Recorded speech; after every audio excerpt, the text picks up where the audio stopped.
Many early British cinemas are no longer with us, but a rare few have survived, giving audiences the chance to enjoy the nostalgic experience of the pictures.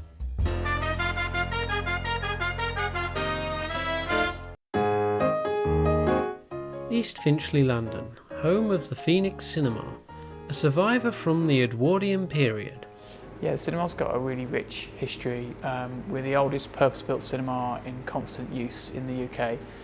So it was built in that kind of first great stage of Edwardian cinema building in just before the outbreak of the First War.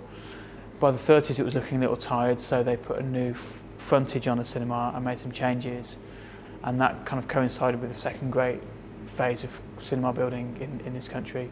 So that kind of gave it the Art Deco look that it has, and it was under threat of closure in the early 80s, and it was bought by a local trust was founded to save the cinema, and they bought the cinema, and it's been run as a charity for the last 22 years.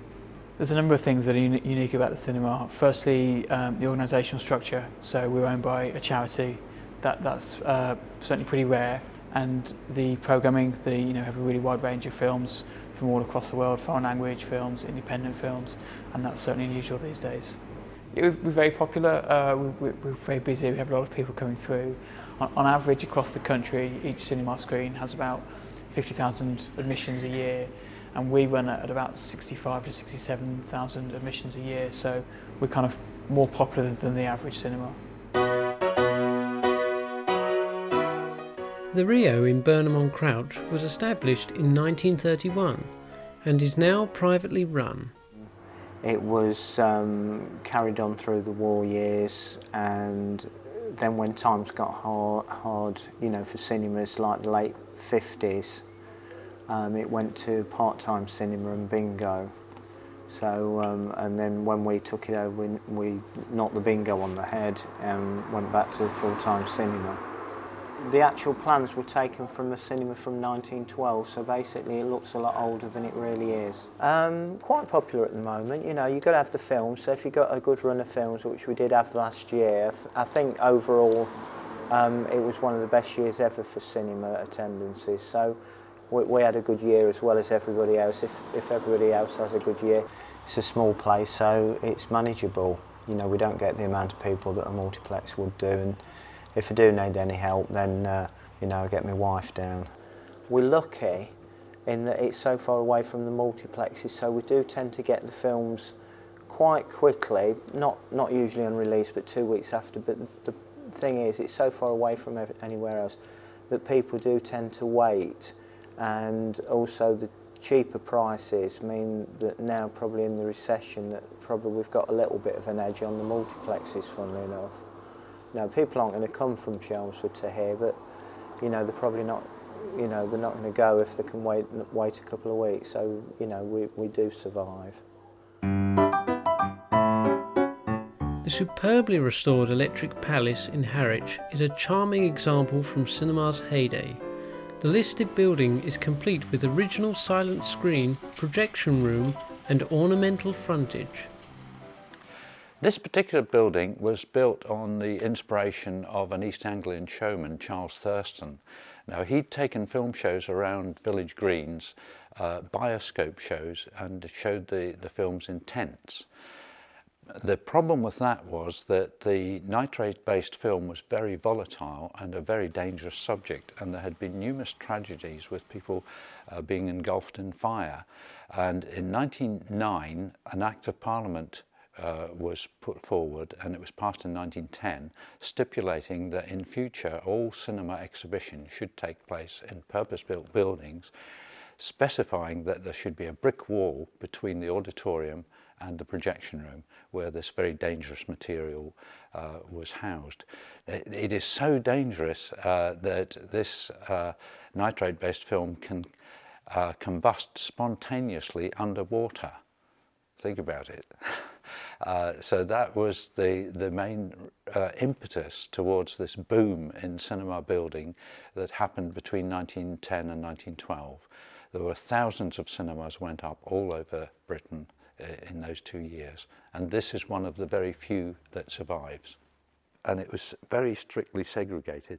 You had the poor people and the children down at the front on wooden benches, and the total number of seats now is 200. Then it was 450. Then in the middle you had the middle class, and then at the back you had the toffs. So the cinema closed down in 1956, and it was simply ignored. It was boarded up, and nobody did anything with it for the next 18 years.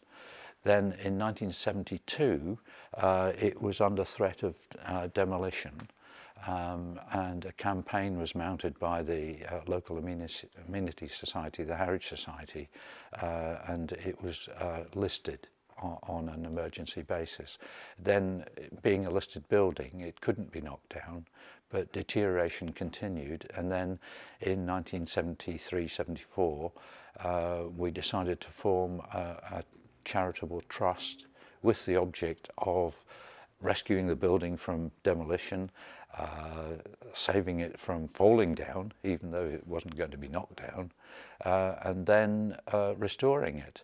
To then run it as a cinema has been very enjoyable, because we're truly independent, therefore we can program the films as we think they are best suited to the local requirement for films. And we can also use it for small stage productions as well. I emphasise the stage is very small, so it's quite limited what can be done. I think it's very popular with all sorts of different audiences. We're not just catering for one audience. There's an audience for the big blockbuster mainstream films. There's a quite different audience for art house films. There's an audience for the concerts that we put on once a month.